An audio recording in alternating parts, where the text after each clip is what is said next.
कि भारतीय जनता पार्टी को व्यापक जन समर्थन प्राप्त नहीं है। Cow belt, I don't know where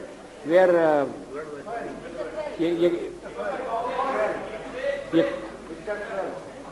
cow belt है, काऊ बेल्ट का समर्थन है। जो काऊ बेल्ट जिससे कहा जाता है उसको इस तरह से सदन में उल्लेखित करना। किस क्षेत्र की आप बात कर रहे हैं? हरियाणा में हम हरियाणा में जीते, हमने कर्नाटक में समर्थन प्राप्त किया है। और ये ठीक है कि केरल में और तमिलनाडु में हम उतने शक्तिशाली नहीं है, मगर हमारा संगठन है। पश्चिम बंगाल में भी हमें 10% से थोड़ा कम वोट मिला हुआ है। अगर आप वोट की बात करते हैं तो फिर 10% वोट की बात करिए। इस सदन में एक एक व्यक्ति की पार्टियां, एक एक व्यक्ति की पार्टी, और वो हमारे साथ हमारे खिलाफ जमघट करके और हमें हटाने का प्रयास कर रहे हैं। उन्हें प्रयास करने का पूरा अधिकार है, मगर है वो एक व्यक्ति की पार्टी। एकला चलो रे,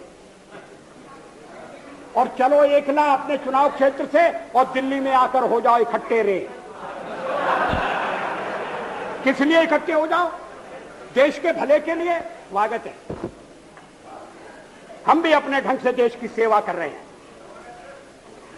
और अगर हम देशभक्त न होते और अगर हम निस्वार्थ भाव से राजनीति में अपना स्थान बनाने का प्रयास न करते, और हमारे इन प्रयासों के पीछे 40 साल की साधना है। ये कोई आकस्मिक जनादेश नहीं है, कोई चमत्कार नहीं हुआ है। हमने मेहनत की, हम लोगों में गए, हमने संघर्ष किया है। पार्टी 365 दिन चलने वाली पार्टी है। ये कोई चुनाव में कुकुर मुक्के की तरह से खड़ी होने वाली पार्टी नहीं है। और आज हमें अकारण कटघरे में खड़ा किया जा रहा है क्योंकि हम थोड़ी ज्यादा सीटें नहीं ले सके। हम मानते हैं हमारी कमजोरी है, हमें बहुमत मिलना चाहिए। राष्ट्रपति ने हमें अवसर दिया, हमने उसका लाभ उठाने की कोशिश की है। हमें सफलता नहीं मिली, वो अलग बात है, लेकिन हम फिर भी सदन में सबसे बड़े विरोधी दल के रूप में बैठेंगे और आपको हमारा सहयोग लेकर सदन चलाना पड़ेगा। इस बात को मत भूलिए। मगर सदन चलाने में और ठीक तरह से चलाने में हम आपको पूरा सहयोग देंगे, ये आपको आश्वासन देना चाहते हैं। मगर सरकार आप कैसी बनाएंगे, वो सरकार किस कार्यक्रम पर बनेगी, वो सरकार कैसी चलेगी, मैं नहीं जानता। लेकिन जहां तक दलितों का सवाल है, शेड्यूल कास्ट के टोटल मेंबर्स हैं 77 और उनमें से 29 मेंबर्स बीजेपी के चुने गए।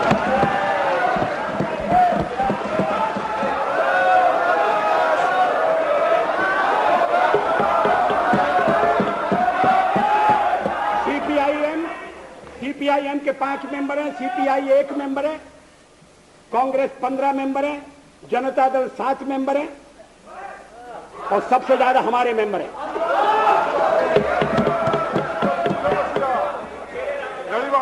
और एसटीसी में भी, शेड्यूल ट्राइब्स में भी total number of seat is 41, BJP 11। हमारा जनाधार नहीं है, हमें लोगों का व्यापक समर्थन प्राप्त नहीं है। अगर आप हमें छोड़कर सत्ता बनाना चाहते हैं और आप समझते हैं कि वो सरकार टिकाऊ होगी, मुझे तो उसके टिकने के लक्षण नहीं दिखाई देते।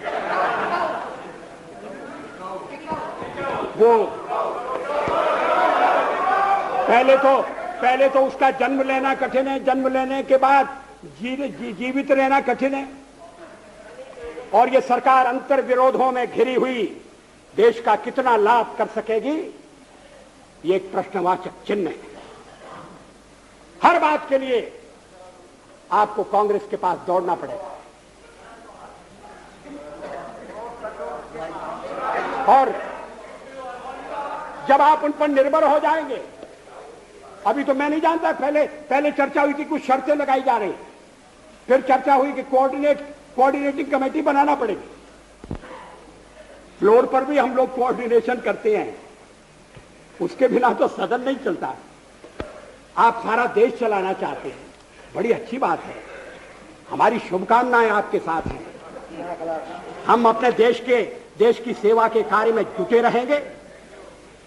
हम संख्या बल के सामने सर झुकाते हैं और आपको विश्वास दिलाते हैं कि जो कार्य हमने अपने हाथ में लिया है वो जब तक राष्ट्रीय उद्देश्य पूरा नहीं कर लेंगे तब तक विश्राम से नहीं बैठेंगे, तब तक आराम से नहीं बैठेंगे।